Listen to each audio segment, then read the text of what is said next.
Assalamualaikum warahmatullahi wabarakatuh. Kami daripada Kumpulan 19 akan membuat pembentangan tentang kajian kami. Ini merupakan ahli kumpulan kami yang terdiri daripada Intan, Malisa, Yasmin, Firdaus dan Faridatul. Pertama sekali, abstrak, pendahuluan. Terdapat 7 kenyataan masalah dalam kajian ini. Objektif kajian, persoalan kajian dan metodologi kajian menggunakan kaedah kuantitatif iaitu soal selidik. Berdasarkan soal selidik yang dijalankan, maklumat sosio-demografi responden yang diperoleh antaranya ialah maklumat jantina. Dapat dilihat bahawa majoriti responden yang menjawab soal selidik ini ialah perempuan daripada lelaki iaitu sebanyak 46 responden. Seterusnya, maklumat berkaitan dengan umur responden. Majoriti responden adalah dalam lingkungan umur 19 hingga 25 tahun. Kemudian, dapat kita lihat bahawa kebanyakan responden ialah terdiri daripada kaum Melayu, iaitu seramai 50 responden, dan bagi kaum Cina dan India, masing-masing ialah 2 dan 1 responden sahaja. Akhir sekali, bagi tahap pendidikan, majoriti responden mempunyai ijazah sarjana muda atau sijil profesional dan kedua tertinggi responden mempunyai STPM atau matrikulasi atau diploma.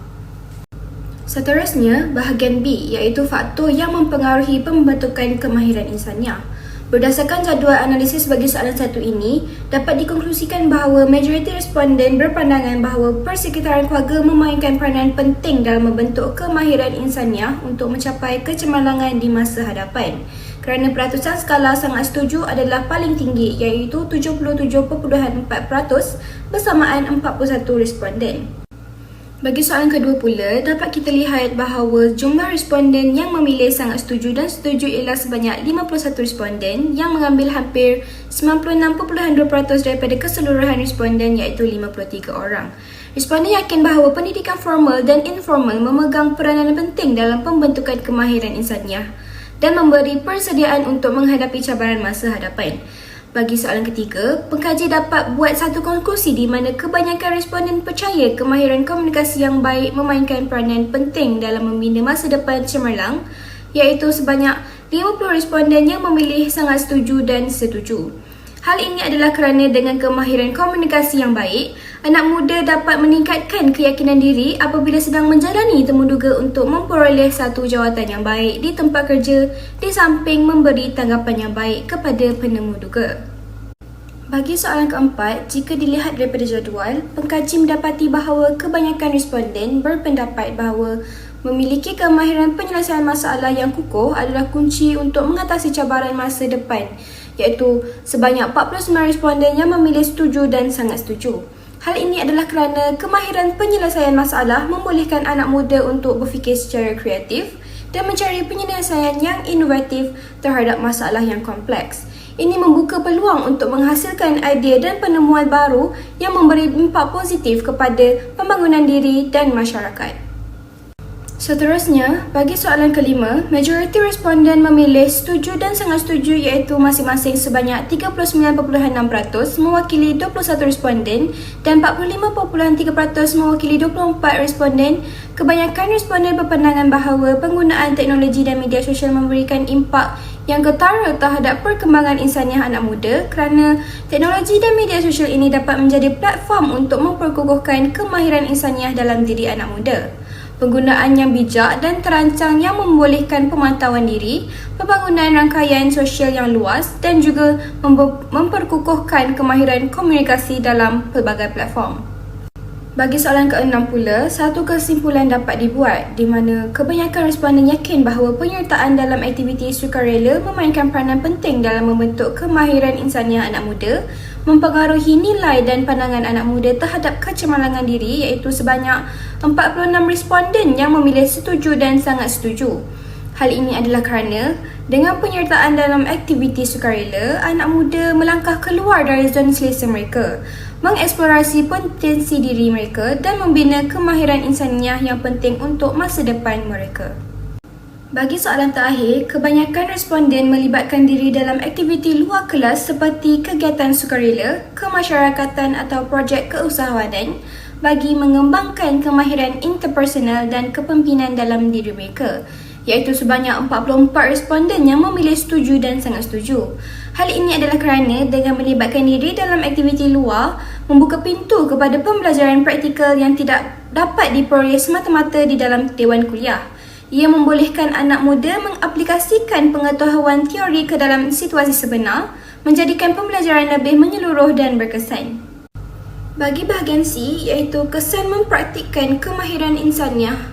Untuk soalan 1, majoriti responden telah memilih setuju dan sangat setuju, iaitu masing-masing adalah 52.8% mewakili 28 responden dan 39.6% mewakili 21 responden. Hal ini adalah kerana responden berpendapat bahawa ketika anak muda dilengkapi dengan kemahiran insaniah seperti kemahiran komunikasi, keupayaan untuk menyelesaikan masalah, kepimpinan yang efektif dan kemahiran interpersonal, mereka menjadi lebih mampu menghadapi pelbagai cabaran yang mereka hadapi setiap hari. Seterusnya, soalan kedua pula didapati bahawa majoriti responden setuju dan sangat setuju terhadap kesan kemahiran insaniah memberi kesan yang positif kepada hubungan anak muda dalam persekitaran profesional. Responden yang memilih setuju dan sangat setuju masing-masing adalah sebanyak 37.7% mewakili 20 responden dan 52.8% yang memaparkan 28 responden. Hal ini adalah kerana kemahiran insaniah bukan sahaja mempengaruhi hubungan anak muda dengan rakan sekerja, tetapi juga membentuk imej anak muda di tempat kerja, meningkatkan kebolehan untuk bekerjasama dalam pasukan dan memberi kesan positif dalam perkembangan profesional mereka. Bagi soalan ketiga, kebanyakan responden telah memilih setuju dan sangat setuju yang membawa kepada sejumlah 47 responden berpendapat bahawa kesan mempraktikkan kemahiran insaniah dapat mengatasi tekanan atau stres dalam kehidupan harian anak muda. Hal ini adalah kerana kemahiran insaniah seperti kemahiran pengurusan masa membantu anak muda untuk mengatur jadual dengan lebih baik, memberikan kefahaman yang lebih baik tentang keutamaan dan mengelakkan keadaan yang boleh menimbulkan tekanan yang tidak perlu. Bagi soalan keempat, sejumlah 50 responden telah memilih setuju dan sangat setuju. Hal ini adalah kerana dapat dilihat bahawa majoriti responden berpandangan kemahiran insaniah memberi impak kepada peningkatan pencapaian kerjaya atau akademik anak muda kerana kemahiran insaniah bukan sahaja penting dalam aspek sosial tetapi juga berperanan besar dalam meningkatkan pencapaian kerjaya atau akademik. Menguasai kemahiran ini membantu anak muda untuk menjadi lebih berdaya maju, berkesan dan berjaya dalam pelbagai bidang kehidupan. Bagi soalan terakhir, sebanyak 32.1% daripada jumlah keseluruhan yang memilih setuju iaitu seramai 17 responden dan 58.5% daripada jumlah keseluruhan responden yang memilih sangat setuju iaitu seramai 31 responden. Hal ini adalah kerana majoriti responden yakin bahawa masa depan tidak hanya bergantung pada pengetahuan teknikal tetapi juga pada kemahiran insaniah yang kita miliki. Kemahiran ini membentuk landasan yang kukuh untuk kejayaan dan keseimbangan dalam kehidupan. Jadi, mengembangkan kemahiran insaniah tidak hanya membantu dalam membangunkan potensi diri, tetapi juga membuka peluang yang lebih luas dalam membina masa depan yang cemerlang. Kemahiran ini membawa kesan jangka panjang yang positif dalam kehidupan dan membantu seseorang untuk terus berkembang dan berjaya. Sekarang mari kita beralih pula kepada perbincangan. Perbincangan bagi kajian ini adalah untuk mengenal pasti faktor yang mempengaruhi pembentukan kemahiran insaniah anak muda. Perkara ini dapat dilihat pada persekitaran keluarga yang memainkan peranan penting bagi mencapai kecemerlangan masa hadapan anak muda. Keluarga juga merupakan tempat pertama seseorang mempelajari nilai, etika dan tingkah laku dalam membina kemahiran insaniah. Tambahan pula, keluarga berfungsi dalam memberikan sokongan emosional kepada anak muda, komunikasi yang berkesan, pembinaan penghargaan diri, keberanian dan sokongan pendidikan. Hal ini dapat membantu seseorang meningkatkan keyakinan diri mereka. Perbincangan yang seterusnya adalah kesan mempraktikkan kemahiran insaniah terhadap anak muda. Kemahiran insaniah memainkan peranan yang penting dalam membentuk masa depan yang cemerlang bagi setiap pelajar. Ianya memberikan peranan yang penting dalam membantu pelajar melahirkan insan yang berkepimpinan dalam diri mereka. Kemahiran insaniah yang kukuh ini dapat membuatkan anak muda cenderung berjaya dalam hubungan sosial dan menangani cabaran kehidupan. Seterusnya, cadangan kajian dan rumusan yang dapat disimpulkan daripada kajian ini. Itu sahaja daripada kumpulan kami. Sekian, terima kasih.